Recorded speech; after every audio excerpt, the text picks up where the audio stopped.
Hi friends, welcome to my YouTube channel. আজকের আমাদের recipe ডিম কষা।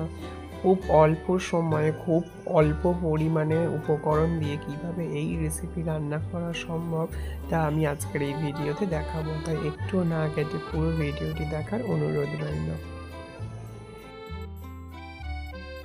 সবার প্রথমে ডিমগুলো সিদ্ধ করে নিয়ে ভালো করে চিড়ে নিতে হবে, যাতে ভালো করে তেল ঝাল মশলা সব কিছুই ডিমগুলোর ভিতর ঢোকে।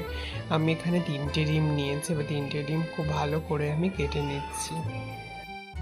এরপর একটা কড়াই বসিয়ে তাতে সাদা তেল দিয়ে তেলটা ভালো করে গরম করে নিতে হবে। তারপর তেলের ভিতর অল্প হলুদ গুঁড়ো এবং অল্প পরিমাণে লঙ্কার গুঁড়ো দিয়ে ভালো করে মিশিয়ে নিয়ে ডিমগুলো ভেজে নিতে হবে। আপনারা ডিমগুলো যখন ছুরি দিয়ে কাটবেন সেই মুহূর্তেও আপনারা হলুদ গুঁড়ো এবং লঙ্কার গুঁড়ো মিশিয়ে নিতে পারেন, কিন্তু সেক্ষেত্রে আর তেলের ভিতর হলুদ গুঁড়ো বা লঙ্কার গুঁড়ো কোনোটাই ব্যবহার করবেন না। এরপর অল্প পরিমাণে নুন দিয়ে ডিমগুলো ভালো করে ভেজে নিতে হবে।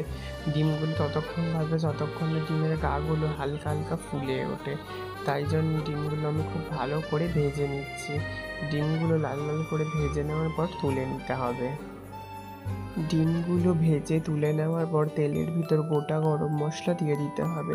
এখানে আমি শুকনো লঙ্কা, এলাচ, লবঙ্গ, দারচিনি এবং গোটা জিরে ব্যবহার করেছি।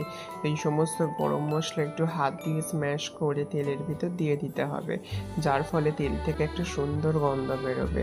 এরপর পেঁয়াজ কুচি দিয়ে ভালো করে একটু ভাজা ভাজা করে নিতে হবে।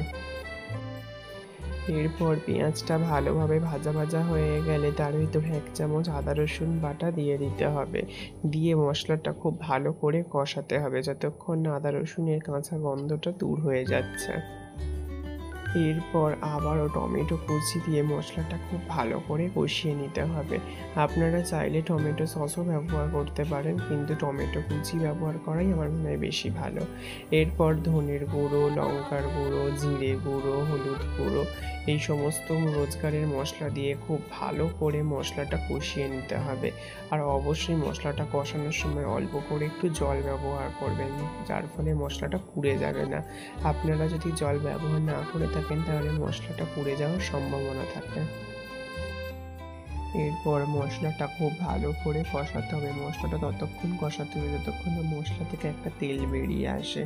তো আমি এখানে খুব ভালো করে মশলাটা কষিয়ে নিয়েছি। তারপরে পরিমাণ মতো নুন দিয়ে আমি আবারও ভালো করে মশলাটা কষিয়ে নেব।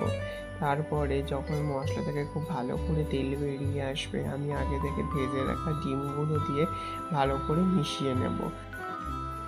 আমি এখানে রান্নার স্বাদটা ব্যালেন্স করার জন্য অল্প পরিমাণে 1 চামচ মতো চিনি ব্যবহার করেছি। আপনারা চাইলে চিনিটা নাও ব্যবহার করতে পারেন। চিনি দিয়ে আমি আবারও খুব ভালো করে মিশিয়ে নিচ্ছি। এরপরে অল্প করে পরিমাণ মতো জল দিয়ে ভালো করে ফুটিয়ে নিতে হবে। একটা কথা মাথায় রাখতে হবে, আমরা কিন্তু এটা ডিমের কষা রান্না করছি, তাই খুব বেশি পরিমাণে জল কিন্তু কোনোভাবেই দেওয়া যাবে না। খুব অল্প পরিমাণে জল দিয়ে হালকা করে ফুটিয়ে নিয়ে নামিয়ে নিলেই তৈরি ডিম কষা। ঝোলটা ফুটে গিয়ে যখন কমে আসবে তখন আপনারা চাইলে গরম মশলার গুঁড়ো ব্যবহার করতে পারেন। আমি যেহেতু গোটা গরম মশলা ব্যবহার করেছিলাম, তাই আর আমি গরম মশলার গুঁড়ো ব্যবহার করিনি। আপনাদের যদি আমার আজকের রেসিপি ভালো লেগে থাকে তাহলে লাইক, কমেন্ট, শেয়ার আর সাবস্ক্রাইব করে আমার পাশে থাকবেন।